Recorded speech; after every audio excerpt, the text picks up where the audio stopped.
Good morning, Owasso. This is Chad with Owasso Live, and this is the Morning Loop. Well, they're not wrong. It is the government's job to protect us and our kids, but what they're also forgetting in that sign is it's also your job to protect your kids. And one way that you're not protecting your kids is by transing them and just doing whatever the heck you want by mutilating their bodies and doing all these horrible transition surgeries to them. And again, it's just bad parenting at this point. Just horribly, extremely wrong, bad parenting. And that's the topic of today's show is bad parenting. And we're going to be talking about the trans shooter's mother because she kind of blew up the news like late last week and early this week about lawyering up. She hasn't not been cooperating with police like at all. And this is the main reason why I do believe that parents of these mass shooters should be charged. Because clearly you don't know what's going on in your kid's life. You don't know that they're going through issues. I mean, this lady did because she let her son transition. So this makes it even worse. So like two issues that we're having here is the transitioning issue because the person already has mental health issues if they think that they're not the right gender. And then two, the fact that she had no idea that these thoughts were going on in her head. She transed her kid and was like, oh, all the problems are going to go away now. The problems didn't go away. The mental health issues were still there, apparently. So that's what we keep saying is like, if transing them is what, if them transitioning is what causes the problem to cease, why didn't it work in this person's case? Why isn't it working in all these other trans shooters' case? That's the questions that are being raised right now that the liberals don't want to answer. And again, of course, the optics of this is also just horrible. Like I said, J.D. Vance goes to the Catholic school shooting location to go show his support and, pay his respects to the victims. And what's the trans community doing? They're outside saying, protect our kids. It wasn't your kids that needed protecting. It was those Catholic kids that needed to be protected. It was those Christian children that needed to be protected. It wasn't the trans kid. The trans kid did everything they could to attack. That was the whole purpose of the thing, like how evil this kid truly was. So we're going to bring up an article for today, and we're going to start with it from the New York Post. We got a couple of articles for today. Minneapolis school shooter Robert Westman's mother, Mary Grace, finally cooperating with cops after refusing hiring a criminal defense attorney. The mother of the transgender Minneapolis shooter, Robert Westman, is now working with police in the investigation, just days after refusing to cooperate and hired a criminal defense attorney in the wake of the deadly shooting that killed 2 young children and injured 18 other people. Mary Grace Westman, who had worked at Ascension Catholic Church, the site of Wednesday morning's attack by the deranged 23-year-old gunman, is now in contact with police after failing to respond to her first contact when they first contacted her. Minneapolis police said during the press conference Friday, I can tell you this. Through working with our partners at the Bureau of Criminal Apprehension of Minnesota, there has been a conversation, Minneapolis Assistant Chief Christopher Gators said. Mary Grace later retained criminal defense attorney Ryan Gary, Fox News reported on Thursday night. She is completely distraught about the situation, has no culpability, but is seeking an attorney to deal with calls like this, he told the outlet. The Post has reached out to Gary, who had previously worked with controversial NFL player Colin Kaepernick in the lawsuit representing George Floyd protesters, representing rapper DeGener, or whatever, and then he was charged with the indecent exposure on the aircraft in 2023 and secured a not guilty verdict for decorated state trooper wrongfully accused of a sex crime, according to Super Lawyer's profile. Interesting track record that this guy has. Seems to be more a left-wing cause guy besides the whole defending the police officer thing there and towards the bottom. Mary Grace signed Robin's legal name changed in 2020 from Robert to Robin in an apparent support of his gender identity. In a manifesto recording of which was posted on YouTube, Robin lamented that he had brainwashed themselves into being trans. I only kept the long hair because it pretty much my last shred of being trans, and I'm tired of being trans. I never wish to brainwash myself, he wrote, according to the translation of the document conducted by the Post. I can't cut my hair now. It would be an embarrassing defeat, and it might be a concerning change of our character that could get me reported. Be a concerning change of character that could get me reported.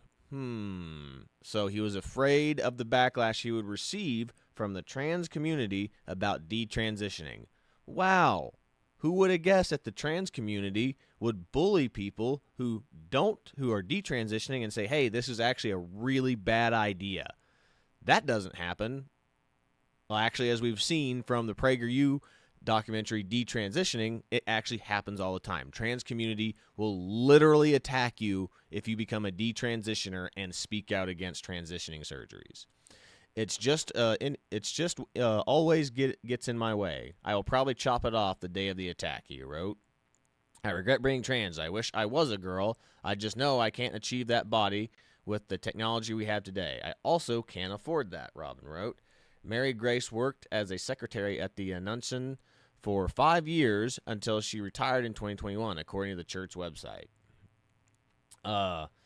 Robin graduated the school, which was less than a mile away from the family's small Tudor family home in the quiet street, tree-lined street. He opened fire through the stained glass windows Wednesday morning as scores of kids were attending a back-to-school mass, killing 2 children and injuring 18 more, including 15 students, some of whom remain in critical condition.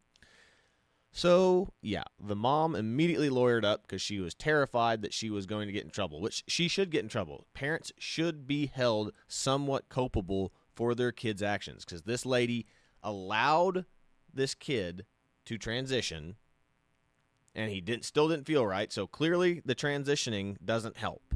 It does not help with the gender dysphoria. And then 2, this woman did not know the sick, suicidal, and not even suicidal, I should just say like serial killer type thoughts that her kid was having. So you're not sitting down and having conversations with your kid about what's going on with them.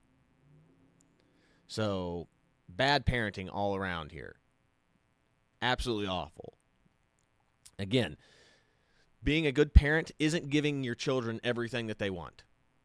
It's actually teaching your children restraint. It's teaching your children restraint and patience, not just giving them what they want right away. The best thing you can do is teach your children restraint and patience. This is the exact opposite. The transgender ideology and these surgeries are the exact opposite. Like, make it happen now. Make it happen now. Change me now. I want to be what I feel like, not what I am, which is ultimate evil because you're lying to yourself. And again, why the trans ideology is so pervasive is that they ask you to indulge in their lie or you're a bigot. You go, if you don't affirm my new gender, you are a bigot and the person who needs to be arrested and sent to jail. They want you arrested for hate criming, for misgendering. This has been happening for a while now. It's so sickening. But let's look more into this lady and who she is. There's another New York Post article that we have here that I'm going to pull up if my computer will cooperate. There we go. Minneapolis shooter Robert Westman's mom once starred in a film directed by her daughter she gave up for adoption. Now, I don't know the full circumstances behind her giving her older daughter, up for adoption. Maybe there was some unforeseeable circumstances that we all don't know about, which is very possible. Maybe it was, a sexual assault type situation. We don't know. But regardless I'm a firm believer that you should always be in your children's lives. If you bring a life into this world, you should be responsible enough to take care of that life. Again, I don't know the exact circumstances, but we're going to read in this. Maybe it'll say in here. It said the mother of transgender Minneapolis shooter Robert Westman once appeared in a movie made by her daughter, who she gave up for adoption as a child, reports revealed. Mary Grace Westman, 67, starred in a short film, Mary Meets Grace, written and directed by her biological daughter, Farley, I don't know how to say that, Adamus, 44, who was adopted as a child from Kentucky, the Daily Mail reported. That 2021 short film, which appeared in several festivals, was fictionalized retelling of Adonama's real-life reunion with her biological mom, Mary Grace herself. My birth mother, who appears in the film, found me in 2005, and we later reunited with my bio dad in 2012. Donomus told the Nerd Daily in 2021. The emotional mystery of adoption could fuel countless stories. My birth mom was so generous with this project. She lent me photographs of herself. She flew during the pandemic to film. We have a very special connection, and it is different from being my mom, which I have, the filmmaker expounded. It is something special, birth mom, part friend, part self, Adamus wrote in a Q&A section of the article. In 2005, Adamus traveled to Minnesota to meet her five half-siblings, which would have included the 3-year-old Robin, then known as Robert, the Daily Mail reported. Donomus was born and shipped from Kentucky like a whiskey box and adopted into a family from Brooklyn. She graduated from NYU School of Arts and Theater Wing, according to IMDb. Sorry, I can't talk today. Her film focuses on themes of family grief, isolation, yearning to belong, and shout out LA she told Shout Out LA in 2024. Adonis included in the twisted letter written by Robert Westman that was addressed to the family members, including several siblings. Sounds like her son could have really used that film. Like I said, the theme focuses on family, grief, isolation, and yearning to belong. It's almost like that's what it's almost like that's what this Robert was experiencing, a yearning to belong, and he got into a trans community fueled probably by his mother allowing this to happen instead of like trying to pull the kids away from this strange group of people that want you to transition and just trying to focus on family and being themselves. She allowed her kid to get into this ideology and then allowed him to become himself, which didn't fix anything. You can't fix these problems just by just changing your gender and changing your name and calling it a day. That's not going to fix the mental health issues that you're having. It's absolutely insane. Mary Grace, who was blamed by the shooter for inspiring unquenchable thirst for murder, rushed back to Minneapolis from her second home in Naples, Florida, which was raided by law enforcement on Wednesday. She previously worked as a secretary at the Annunciation Catholic Church, the site of the Wednesday's mass shooting, and retired in 2021, according to the church website. Her son, Robin, who killed 2 children and wounded 18 other Parsoners in the rampage, graduated from Annunciation Catholic School in 2017. Mary Grace divorced James Westerman, Robert's father. I don't even know why even the more right-leaning New York Post is going by this whole trans thing, which that's another thing that happened, by the way. MSNBC or MS Now, whatever they're calling themselves, literally wrote an article and apologized for using the wrong name, for misgendering them. You are apologizing to a serial killer for misgendering them because you don't want to offend the trans community. That is insane. Absolutely insane. After apparently avoiding contact with the Minneapolis police, Mary Grace retained criminal defense attorney Ryan Gary. Neither Mary Grace nor her attorney could be reached out for comment. Adamus did not respond to the Post request for comment, which, as we saw from the other article, she has finally started getting into contact with the police. But the fact that that's the first thing that this lady did is, I need to protect myself, instead of, apologizing and, to the people of the church and all that stuff, she immediately lawyered up. First thing she did, I need to lawyer up, which tells you where her priorities were at. So I don't think that this lady is that great of a person. And again, the fact that media outlets are still apologizing for misgendering this trans murderer is insane to me. Absolutely insane to me. But we're going to pull up some memes that we have from this. And some of them are old that we've already had from before, but they're still extremely relevant to what we're going to be talking about today. So we're going to scoot this over here. Crap. I blew it. Hit the wrong button. There we go. Need this one pulled back up and that one. There we go. There we go. Perfect. Okay. So, yeah. Minneapolis school shooter Robert Westman confessed he was tired of being trans, and I wish I never brainwashed myself. I wonder if the mother and the family had any part in this, besides probably people in the school that were doing this and the weird online Reddit forums that this kid probably, was frequenting on the internet. Again, this is why I keep telling you, know what your kids are looking at on the internet. This is why kids should not have smartphones. They should have limited computer time. You should be able to know what they're doing on these websites because they're communicating with creepy individuals. They're in contact with possible potential pedophiles or people that are going to brainwash them into getting surgeries, into transing themselves. It's absolutely sickening stuff. And then this is basically how I feel the mom basically was. This is kind of like a summary of what the mom was doing. If she affirmed and was like, yeah, you should totally do all this stuff, which is strange as a person who's supposedly a Catholic. I mean, she went to this Catholic school. She worked at this Catholic school. Why on earth would she do this? Because this goes against all your Catholic principles and teachings. So very strange. Very strange. But yeah, this is essentially what the mom was doing. You're totally a girl. They made you miserable. By the way, that's a gun-free zone. Now, again, very, very, blown out circumstance of that's what the mother did. But essentially that is kind of the basics. If she affirmed her son's gender identity into being a girl, and then she didn't communicate with them and have the, the left is all about doing mental health checks and getting a therapist and a psychiatrist. Why weren't you taking your kid to that?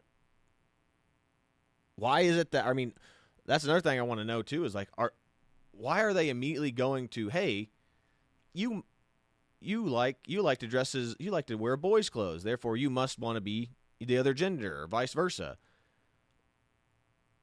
They're immediately going to, we need to just go ahead and trans you versus maybe we should go take you to a therapist or something.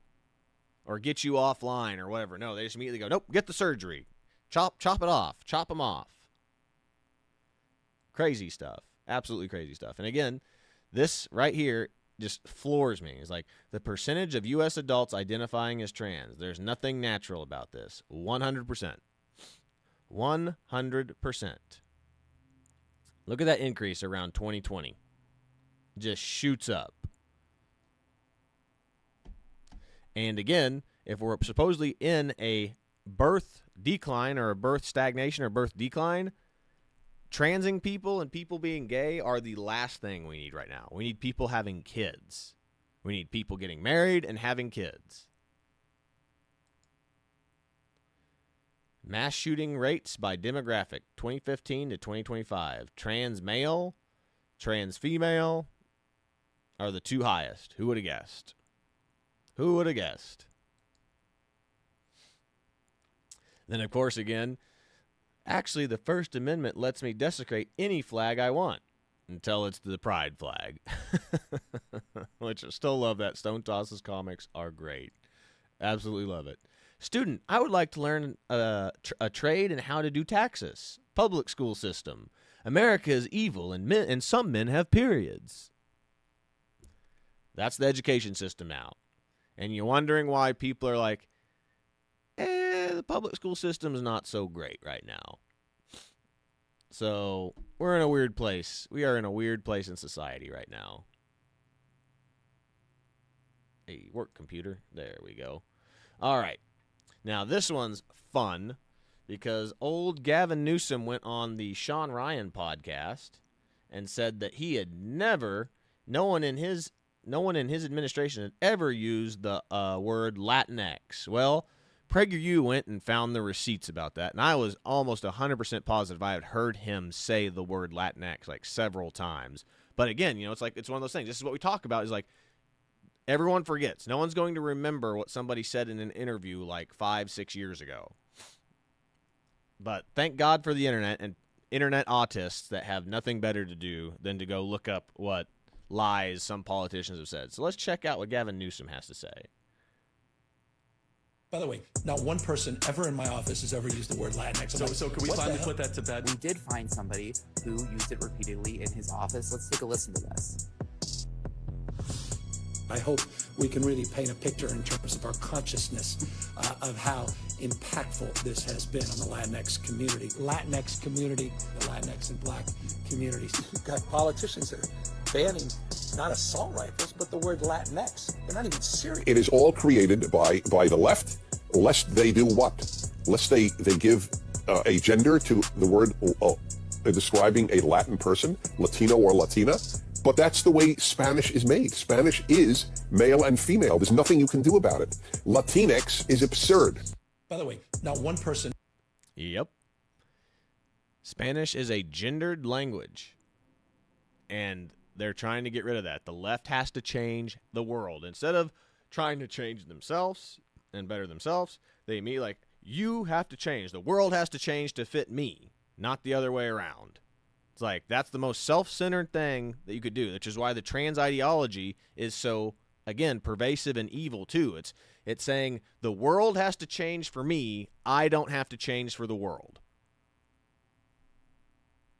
That's what's going on here. That is what these things do. The left wants the world to change. They don't want to change themselves. Then, again, this one's great, too, with regarding Democrats being like the old – and Gavin Newsom used this on the Sean Ryan podcast, too, saying that red states have more violent crime than blue states. But there's a little caveat to what they're not telling you. It's like all the red states that are having more violent crime than those blue states are in blue cities, heavily blue Democratic cities. Check this out. Oops. Are red states. Boom. Gotcha. Let's do it one more time. I messed it up. There we go. 8 of the top 10 murder states are red states. Boom. Gotcha. Oh, and who's running the cities in those states? The state is still red. Yeah, but the cities are blue. Let's just see. St. Louis, Democrat. Baltimore, Democrat. New Orleans, Democrat. Detroit, Cleveland, Memphis, Chicago. Okay, fine, I get it. Democrat. Exactly. You keep blaming red states, but the crime is coming from Democratic-run cities inside those states. That's like blaming your neighbor's dog for barking when it's literally your chihuahua losing its mind at 2 a.m. But you can't just ignore state policies. State policies? Sure, if the state controls your zoning, local police budgets. Oh wait, they don't. The cities run their own show, and they're blue. Well, crime is everywhere. True, everywhere in blue cities inside red states. All blue leadership, crime spikes, the math doesn't lie. Well, okay, maybe some cities. Let's just call a spade to spade. Blaming a red state when your own city's leadership is fueling the chaos? Just look at the facts. And the facts don't care about your feelings. End of story. 100%. Again, and the other part of this, too, is like there's no such thing as a blue state. There are blue cities in red states. So if you go look at most of the political maps, all the state is predominantly red besides a few blue county city areas, the heavily urban areas, as always. And again, that's what brings us to this next one, which is a good old Hank King of the Hill meme. It says, Democrats describing crime in their cities. Look, that eagle is carrying that rabbit out of harm's way. Oh, that is great, man. Oh, man, that one got me. That one got me when I first saw it. I was dying when I saw that. And that's true. It's like, if you have to describe your city as, oh, if you're getting mugged and shootings happen on a daily basis and that's normal to you, that is not normal to anybody that's from a suburban area or a country rural area. That crap does not happen on a daily basis. So that's not normal. Just because you live in a city and you're used to gunshots every day, that's not normal. That means you've normalized and climatized to it. That's not normal. It's kind of scary, actually. Oh, and then this one I just thought was great. This just popped up in my feed, and I thought it was absolutely interesting about this city council. These Democrats, watch Democrats refuse to be transparent and answer questions, which this kind of sums up most Democrats, in my opinion.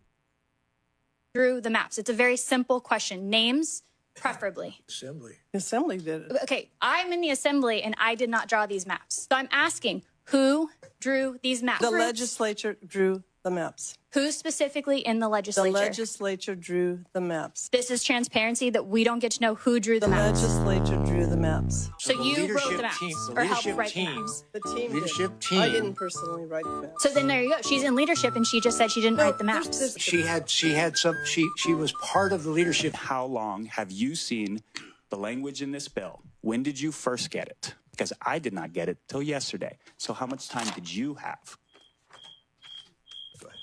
Well, I'm here to answer technical questions about how the bill works. Since it takes me so long to read, I just wanted to know how long you had to read it. And if you, as a representative Let's stick to here, the merits of the bill. Let's ask questions about This is a merit. This is back. This is not the merits. how long it takes somebody to read. under the new redistricting proposal, and the main reason why I'm asking for so much time is because the questions that I prepped yesterday when I saw this all changed because the maps changed at 8 p.m. last night. The maps were released on Friday, I believe, and they have not changed. They changed per the census tract. Madam Chair, the fact that you don't know that should cause worry to everybody. 8 a.m. yesterday. Sorry, No, not they 8 p.m. changed- 8 a.m. At yesterday. 8 p.m. last night, there was a change at 8 My p.m. understanding it was 8 a.m., but I am eager to hear regardless, your questions what in is your regards to whatever question changes to the there were merit of the bill? maps. Imagine that. Two young conservative or Republican, I guess council members, whatever they are in this little place right here, assembly folks, trying to figure out who drew the maps, and these people not saying anything about it. Very, very suspicious behavior by these people. It's like, why can't you just be honest and tell me who did these things? The legislature did it. Who in the legislature? That lady at the very beginning. I'm in the legislature, and I didn't draw them. Who drew the maps? It's like the legislature drew the maps. Okay, so you're obviously excluding certain people in the legislature. How strange. And that guy's like, okay, this change happened last night. I had questions that I had brought regarding the maps, and then all my questions changed because the maps changed last night or yesterday afternoon, yesterday evening, last minute. And now all my questions have to be changed because the maps have changed. Very suspicious behavior by these Democrats. It's kind of sickening, very sickening. But regardless, that's pretty much all I've got for today. I just wanted to talk about this, about, you need to be involved in your children's lives. If you're not a parent that, goes in and talks to your kid and goes, hey, how was school today? And ask them or help them see if they need help with their homework. If they have any issues at school, is everything going okay at school? Now granted, I know that kids sometimes hide certain issues that they're having at school, sometimes bullying and other things like that. But it's important that you talk with them, and again, you talk with their friends to let them know that maybe they'll let them know what's going on. You have to be involved in your children's lives. If you are just a hands-off parent, it's like, here's an iPad, here's your iPhone or whatever, have at it. You are a bad parent. Because that's how situations like this happen with this Robert Westman kid. Being trans, getting brainwashed in this ideology, and then, again, having the parent having the courage to talk to their kid about if they're having any issues. I mean, especially you should immediately go into like, hey, if your kid does not think that they're in the right body or have the right gender or whatever, you should immediately be having conversations regularly with them. That should tell you that, oh, they're having a huge crisis right now. So, yeah, it's absolutely sickening. Like, bad parenting on two fronts. One, allowing your child to transition, which I find to be morally reprehensible. And then two, not knowing anything about what's going on in your kid's life, about these crazy thoughts they're having about wanting to go shoot up a school. Sickening stuff. But that's really all I've got for today. This is Chad with Owasso Live.